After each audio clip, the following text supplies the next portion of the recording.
Stalker at hotel during school trip to Hawaii.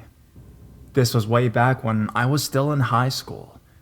I was a senior at the time, and the senior class got a school trip to Hawaii. I was really excited to go, because I'd never been there before. It was a 4-day, 3-night trip. My senior class and staff basically took over the Outrigger Hotel in Waikiki. We did so many fun activities: snorkeling, surfing, whale watching, hiking up the crater, etc. We were always with a teacher in large groups and on chartered buses. But our last day was sort of a free day. We were not allowed to go out on our own, but we were allowed to hang out on the beach at the hotel.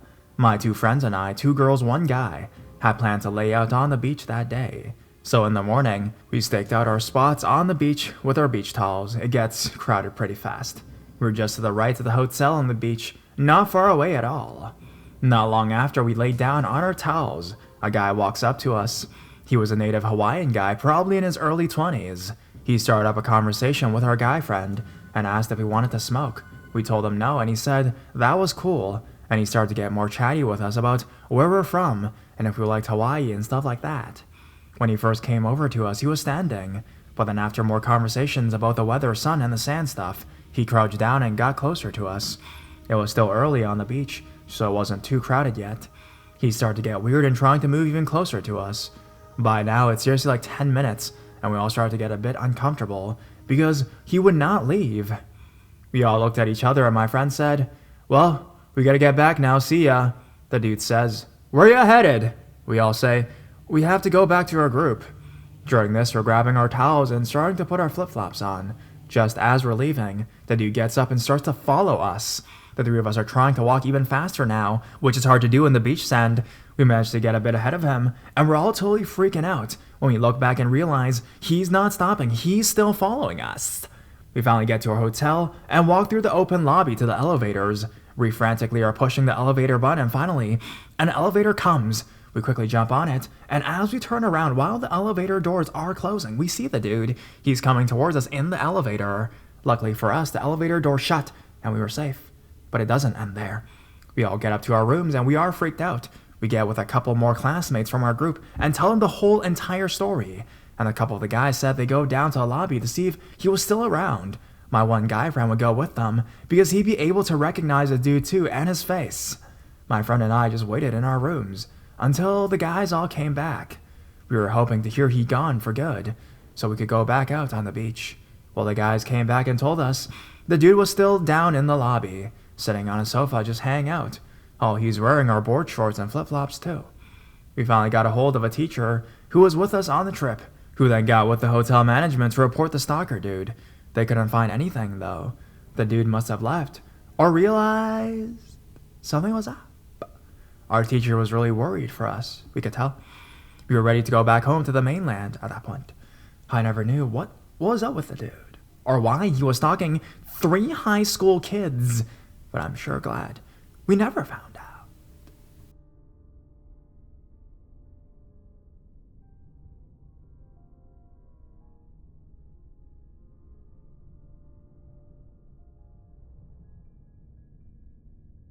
Game of Chicken.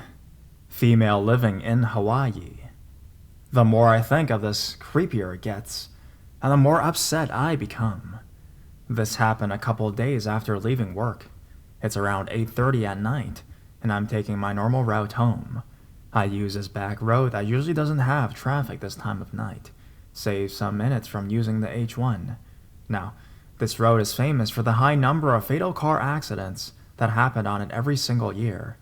I've been traveling this way for the past 2 years and could never figure out why until that night.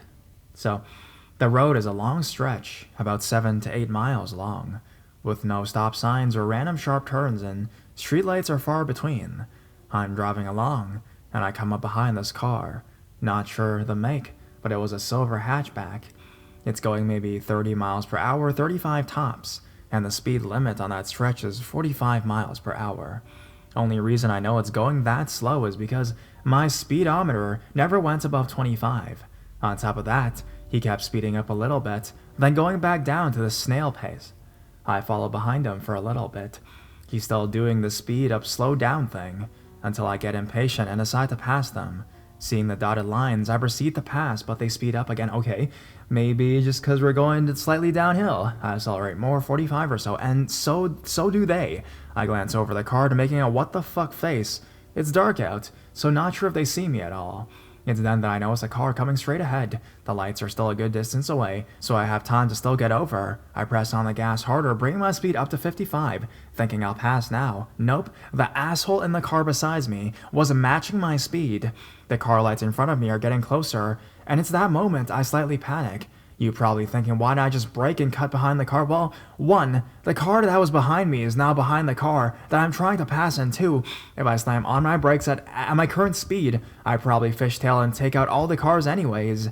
The car in front of me is maybe 10 car lengths away by now, and I see them swerve to the side of the road, but there's really nowhere to go. The only thing I can think of is to press on the gas and try to cut over. I'm hitting 60 miles per hour now, and the damn car is still beside me. They're not slowing down at all. The oncoming car headlights are super bright, and I know that I'm just seconds from being in a head-on collision. Swerve my car over just in time to see the lights of the car coming speed past me. My heart pounding in my ears, and I'm trying to catch my breath, thinking, oh my god, I'm still alive? Oh my god. I look in my side mirror to check on the car that was heading towards me, making sure they didn't fly off into the tall grass or something like that, and I can see their taillights in the distance. Thank God. I then glance in my rear view to see that the car that caused all this has slowed down considerably. Like, they were going no more than like 40 now. I slow down even more, trying to get a better gauge on their speed, because there's no way they're going that slow now. My speed, 45 miles per hour, their speed, fucking hatchback spec in the distance. What the fuck? How are you speeding 1 second, then you go back to your original slow pace?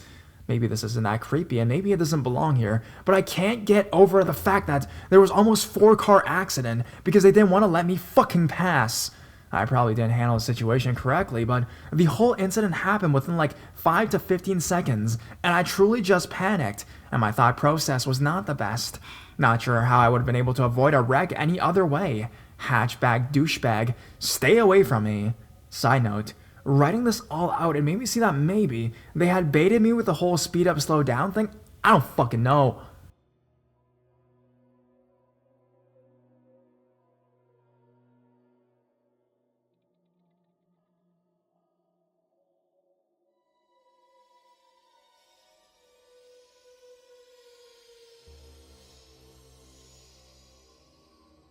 I want to take you away from the world. I love reading all the stories on here. Finally made an account and thought I'd add my own story as well. Note, I start to ramble on, but it leads up to knowing what this guy is like, I promise. Backstory. I was 17 years old when this happened, and I'm now 19. I am a female. Also, the guy in the story is about 38 at the time. So my best friend is a huge pot smoker. She's pretty much high 24/7. We both grew up in the same small neighborhood. I moved out of the neighborhood about 8 years ago, but I practically lived at her house anyways. Plenty of times, she would want to buy weed, but being her, 16 and me being 17 at the time, didn't have a car to drive to her dealer's house. But none of her dealers would ever want to drive to us. But she knew of one person in her neighborhood that could hook her up, him always being her last resort. So, we would go there and ask if he had any weed, and he half the time did and half the time didn't. I think right now is a good time to add that this is kind of a known tweaker house, more so when we're younger, and it died down as we got into our teens. But the guy was a mutual friend with both our older brothers, and he knew that, so we thought nothing of it. Anyways, when he didn't have any weed to sell to us, he wouldn't want to let us down, so he called a few friends until he found someone who could bring us some weed. My friend, being the stoner that she was all for it. One time we waited 2 hours for one of his friends to bring us weed, and the person never ended up coming. The whole time we were waiting, though, he was telling us stories of him running from the cops with friends after being pulled over, and him hiding in the woods up in a tree for a whole night, and him seeing the police down on the ground searching for him at night, and another story about him believing that a Bigfoot lives in the neighborhood's backwoods, and he's came face to face with it before. We would go over there sometimes just to borrow DVDs from him. He had a whole wall filled with DVDs, roughly about 500 of them. But we started to notice that he always just wanted to talk to us, and it would get to the point of us ending up being there for an hour of him talking to us, when we had already picked out the DVD we wanted within the first 5 minutes of us getting there and were ready to leave. On another account, We stopped by after school asking if he had any weed we could buy, and he said no, but continued talking to us as we were trying to leave at the moment. So us feeling bad, we stayed for like 15 awkward minutes, wanting to leave, but instead got sucked into him talking, and then finally said we had to go and made us some bullshit excuse to leave, dude. At that point, he was like, "Why you guys wanted to go in such a hurry? Do you not want to talk to me?" We said no, we just had to go home and insert random excuse here. After that and a few other awkward experiences, we agreed to never go there without each other or someone else. Okay, now I can get to the whole point of this post. So, my friend was on vacation for a week with her mom, and I was house sitting for them. One day after school, I was just wanting to smoke some weed, but I didn't have any. So I met up with my younger friend, who is also a girl, and asked if I could borrow her phone while I went alone just in case. I told her if I'm longer than 10 minutes to call and act like I needed to come home. So I descended on my journey to his house and purchased my weed. But before I could escape, him striking up a conversation, what do you know? He strikes up a conversation. Kill me now. At first it's normal, and then starts getting weird. He starts talking about sex and I'm feeling awkward. He asked something about my sex life and I said something like, "Boys are dumb and don't know how to have sex." And it's an answer, or so I thought. He then starts to say how he wants to lock his door. We were standing in his bedroom and take me away from the world and show me what it's like to get it from a real man who knows what he's doing. I'm completely shocked and don't know what to say. I managed to say, "Well, I'm underage." He says some other creepy things like, "Hey, remember right now," and then I keep saying that I'm underage, and I say, "I don't think your girlfriend would like it if we were to do that." And he says, "My girlfriend would want to join. She wouldn't care." I'm so creeped out by now, thinking he's gonna make a move on me, and I don't know how to get out of this situation. And then I get a call from the angels above. My friend calls and says to come home, and I get off the phone with her and tell him I have to go. He walks me to the front door, and before I leave, he says one last thing. "If you ever change your mind, you know where I am." Trying to play it cool like he's not freaking me out, I smile and walk away.